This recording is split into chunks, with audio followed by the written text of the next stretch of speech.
And so yesterday, the UPSC, that UPSC Thai media was telling me that if I could share my strategy, and I said, okay, it's fine if I can share my strategy because I am on extraordinary leave for IPS for now. So basically, my name is Imkongnukla, and I'm from Nagaland itself. I'm sure that you know where is Nagaland. It's in the northeast of India, and recently in UPSC Civil Service 2022, I got All India rank 723, and I was allotted IPS, which is Indian Police Service. I went to Hyderabad to accept the IPS, but I took 1 year extraordinary leave so that I can do the training from next year. So I think I have to share my story first, a little bit about myself. I don't know whether I'm audible or not. But yes, so basically I did my entire graduation and studies in Nagaland itself. I couldn't afford to go to Delhi for my higher education, so I did my entire schooling and also college in Nagaland itself. And right after my graduation, I wrote my state civil service examination, and there I was working as a secretariat assistant. And I wrote the exam again, and I was selected. I topped my state civil service examination. That means I got rank one in my state civil service, and also simultaneously I was writing the UPSC exam, and I could clear the UPSC and my fourth attempt.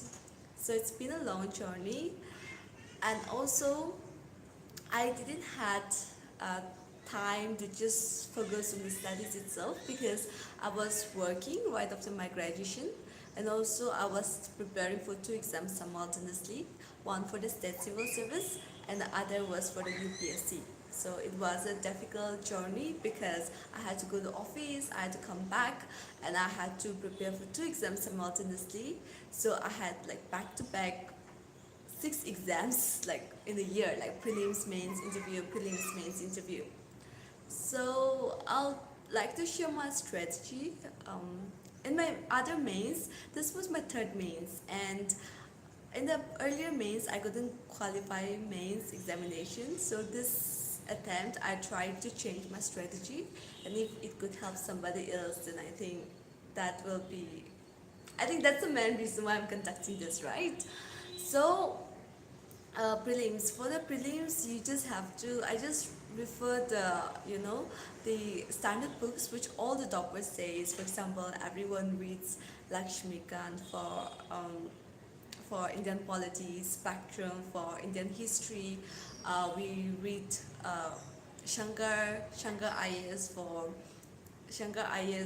for environment, Ramesh Singh for economies, and NCRTs. I read all those old NCRTs, new NCRTs. I mostly referred online books and also PDF because because I was going to office and I had to study in the office also.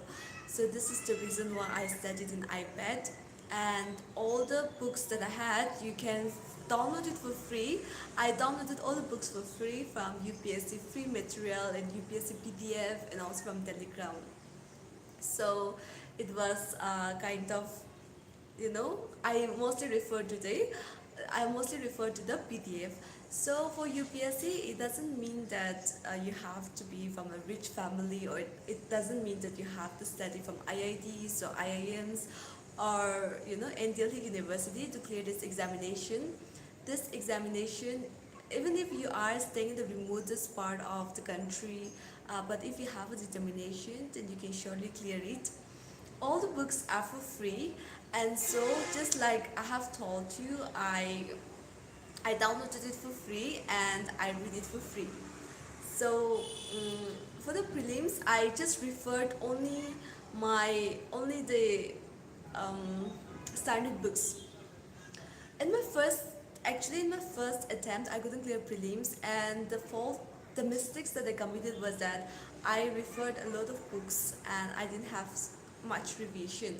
But from the second attempt, when I cleared my prelims, I started clearing my prelims, I referred to minimal books, the standard books which everyone referred, and I read it again and again. So I referred all these books that I've taught you and also in CRTs. And for prelims, test series is very important. I refer to the test series from Insights and also Vision IS and also Forum IS. And as you said, it's very important. So it's really important for all of us to not take CSAT lightly and practice for the CSAT as well. So I think for prelims, and also for prelims, it's not just about reading, it's not just about knowledge, but also we need to maintain a calm mind. We need to know that this is not the end of the day, and we need to give our, we need to study it. We need to, we need to be a little. We don't have to take pressure because UPSC is testing us. UPSC is, is UPSC is not just testing our knowledge, but it is also testing our ability to handle pressure. So that's very important. For the mains, the previous year I couldn't clear mains because I didn't do proper practice. I had my state civil service coming up also, and this is the reason why I couldn't, practice well for my mains. But last year what I did was that I joined test series, I joined Forum IS, I joined I joined so many test series. I joined Vision IS, I joined Forum IS. For my optional, I joined Shubra Ranjan, I joined only IS, and I did a lot of practice writing. And I think and means it's really important to look at the topper's copy and see how they're writing and how you can improve upon it. So it's really important to practice answer writing because just like in prelims, they're not testing our knowledge, they're testing our ability to handle pressure. They're also testing our ability to, to use common sense because the answer is somewhere there given, right? So just like that, even in the mains, your ability to write answer is very important because even if you know the answer, if you are not able to display it in your answer, then how can the evaluator know that you have, that you know this particular question, and how can they award you marks, right? So, okay, I will set a goal.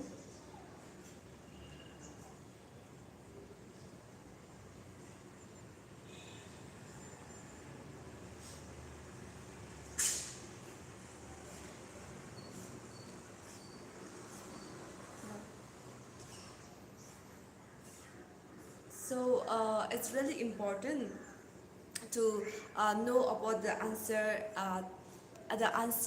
and also it's really important to have to make notes based on the syllabus because UPSC have a defined syllabus.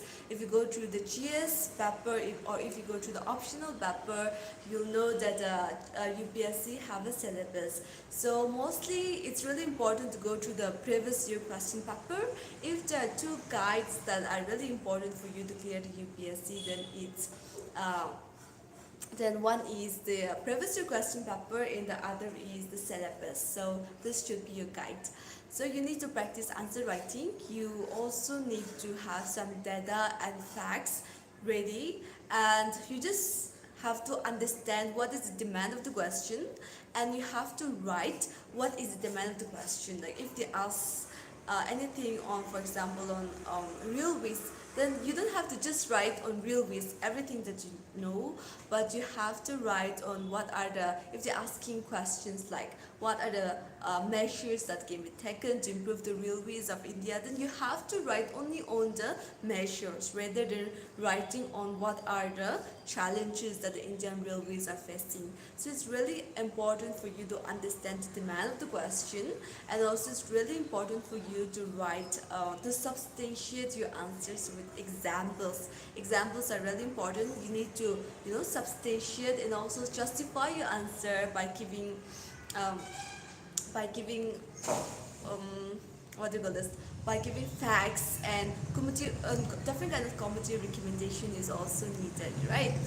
Then in mains, it's really important to write fast, and you need to complete your backward in a course. If you are a very slow writer, you need to practice from now on how to write fast. So I think that will suffice for mains. Then yes, for current affairs, I think I've not mentioned about this. For current affairs, I have referred to Forum IS, the vision and also the insights. And I have read newspaper, that is Hindu newspaper, and also I read Indian Express. I've seen that Indian the reason why I read both this newspaper was because my optional is political science international relations, and if you are a student of PSIR, you know that it needs constant updation. You just don't have to read the static, but also you need to update it with current affairs. So this is the reason why I had to read both the Hindu newspaper and also the Indian Express.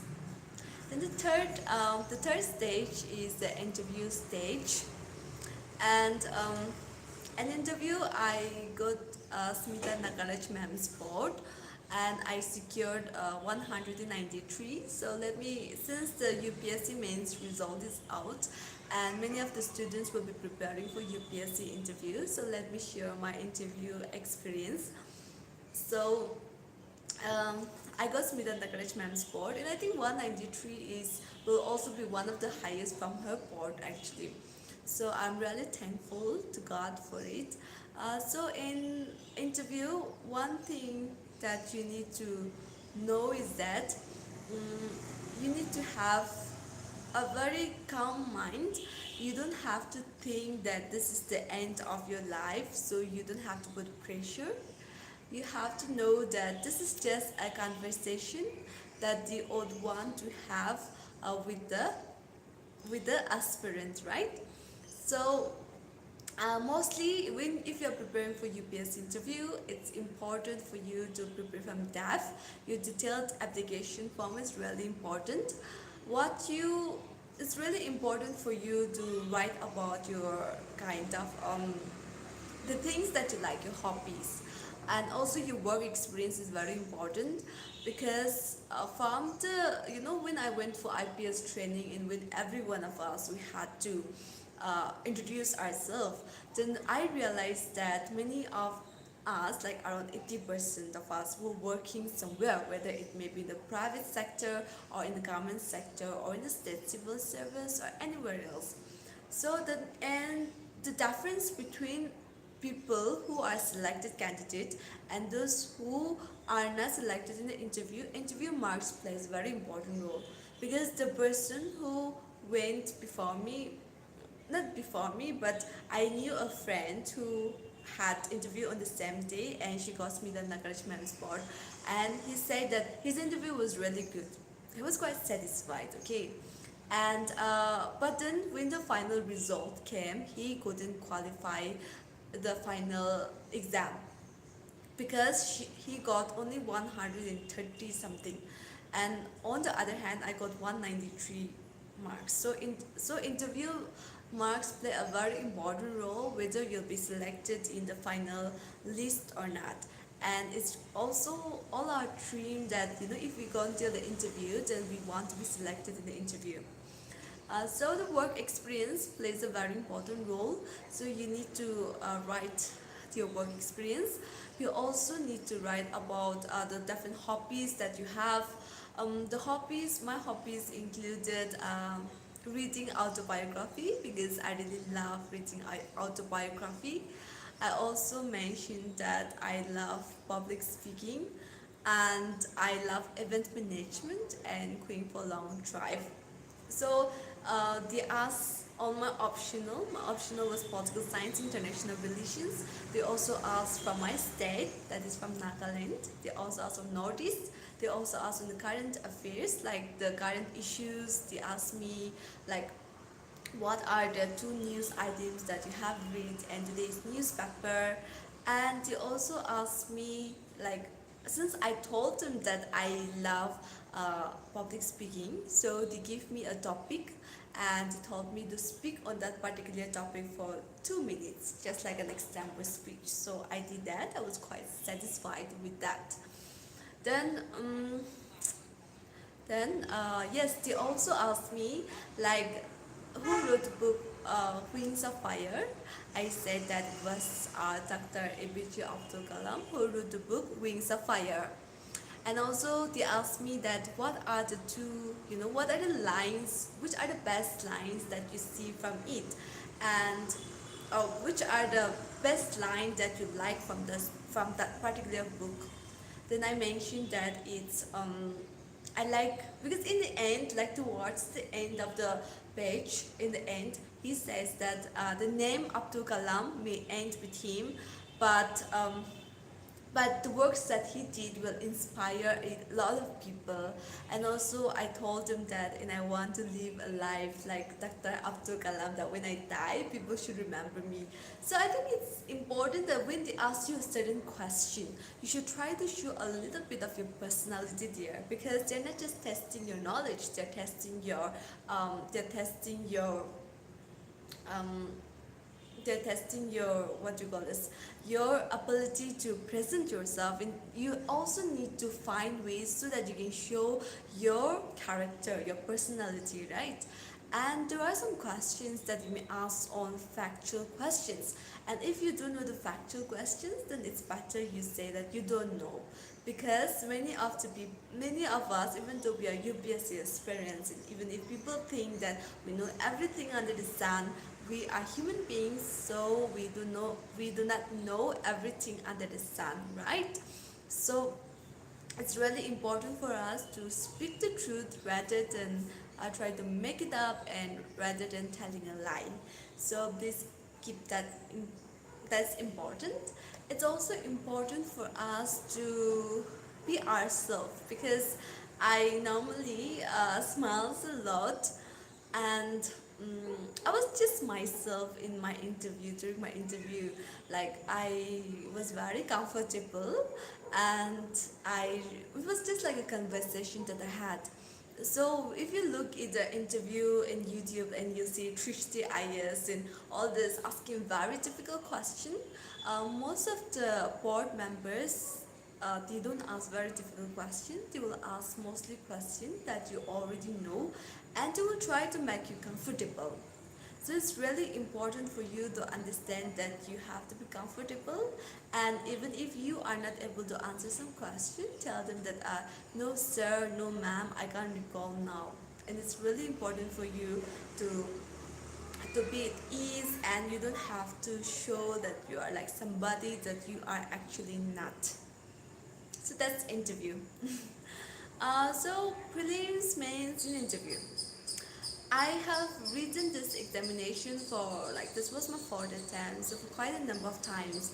And I also have friends who have not been able to clear this examination till now. And from my experience, I have seen that this examination is quite unpredictable.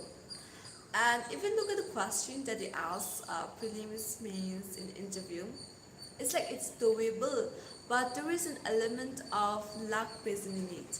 And it's really difficult for us to go through every stage, for example, like prelims, mains, interview. And if you can't clear the interview, then you have to come down again to prelims and you have to write it again. So it's a difficult journey, because sometimes our relatives, our friends, our parents may not understand us. Only we are going through this phase. So only those aspirants who go through this phase somehow understand how difficult, how unpredictable the examination is. The people who qualify the exams and those who don't qualify the exam, like for example those people who clears the interview and those people who don't clear the interview, I feel like they are quite the same. The only difference is that um, the people who qualified, they had like a certain element of luck in it.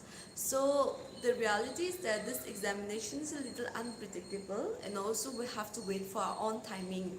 Like if you clear prelims, if you clear mains, and if you can clear interview, then who knows, next year when you write, you may qualify and you get IAS directly, right?